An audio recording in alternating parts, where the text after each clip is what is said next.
DNA1 and 2 is not just a very cheap way to get more power out of the bike, it's also making the air really clean going into the engine, and that is definitely a good thing.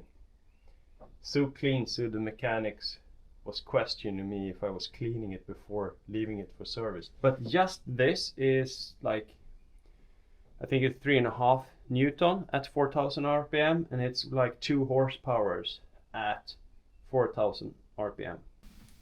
I thought I'll quickly share everything I figured out and tested with the DNA air filter 1 and 2. This is how they look. This is the inner one, DNA1. This is the outer one, DNA2. This is the OEM filter, and this is actually the stock one. So I've been running this. I haven't used this one much. One thing to understand is that this one is replacing the lid.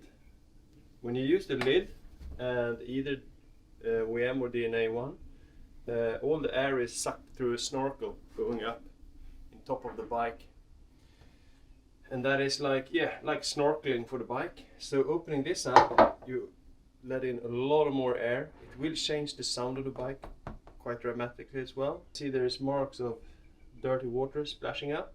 I just have this 3D printed frame, and this is just soft like this with tape, homemade. So this one is sitting behind here, so you don't see it, but from the inside you will see that it's pretty much covering up here to take away any splash. It's homemade, just make the same if you want one. It has been working totally fine. Let's put this in. It's totally clean, and as you heard my mechanics, they thought it was too clean. We have put on the lip balm on this one.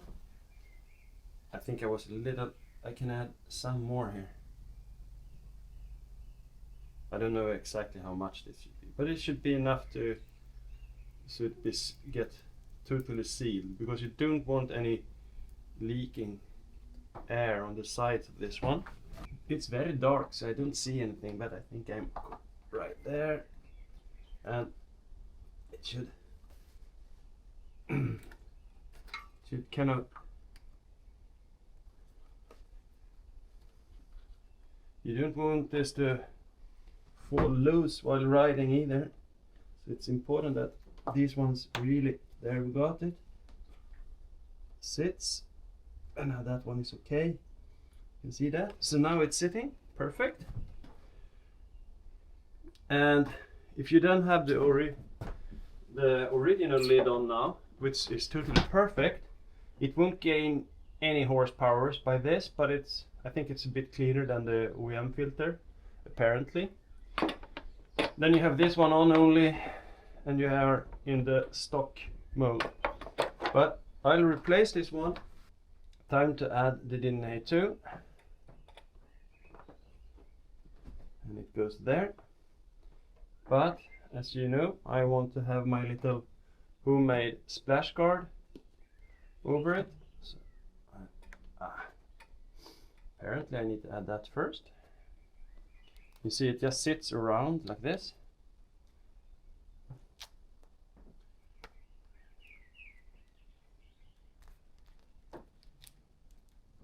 Like that. Then put it in.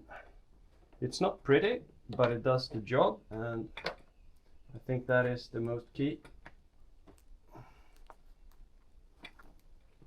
And now, when you run with DNA1 and 2, depending on if you have the cat and if you have a ECU thingy in or not, but just this is like, I think it's 3.5 Newton at 4,000 RPM, and it's like 2 horsepower at 4,000 RPM. So I was a bit skeptical to this first, but after getting the reaction from the service guy,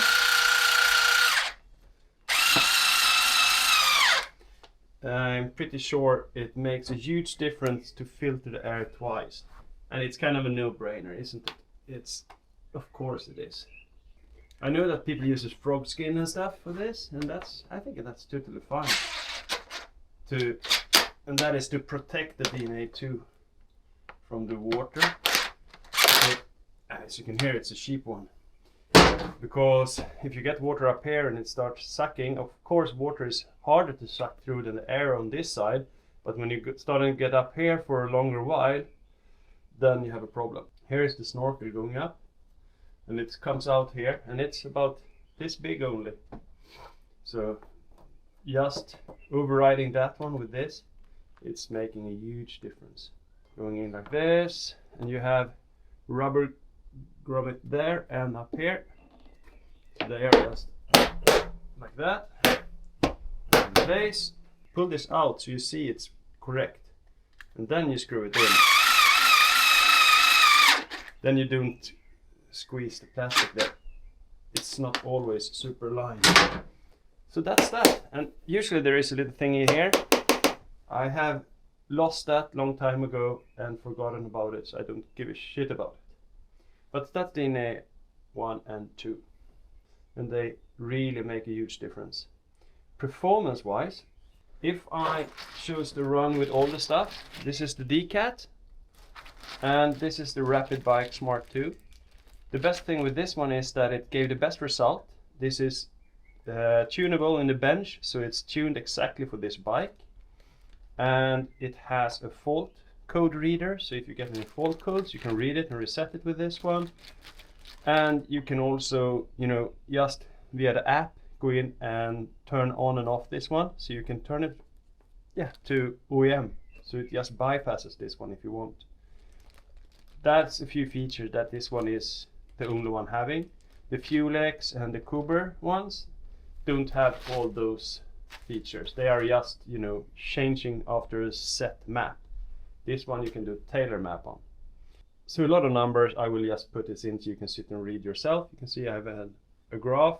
We did 40-50 different bench tests with all the different combinations, and we used Kuber DCAT, Fulex, Rapid Bike, OEM, and all the different combinations. DNA1 and 2 is not just a very cheap way to get more power out of the bike, it's also making the air really, really clean going into the engine, and that is definitely a good thing. So clean, so the mechanics was questioning me if I was cleaning it before leaving it for service. But if you look at the rest of the bike, I don't clean anything on it, almost. I just wash it off before I leave it. Cool, thank you. Hope it helped.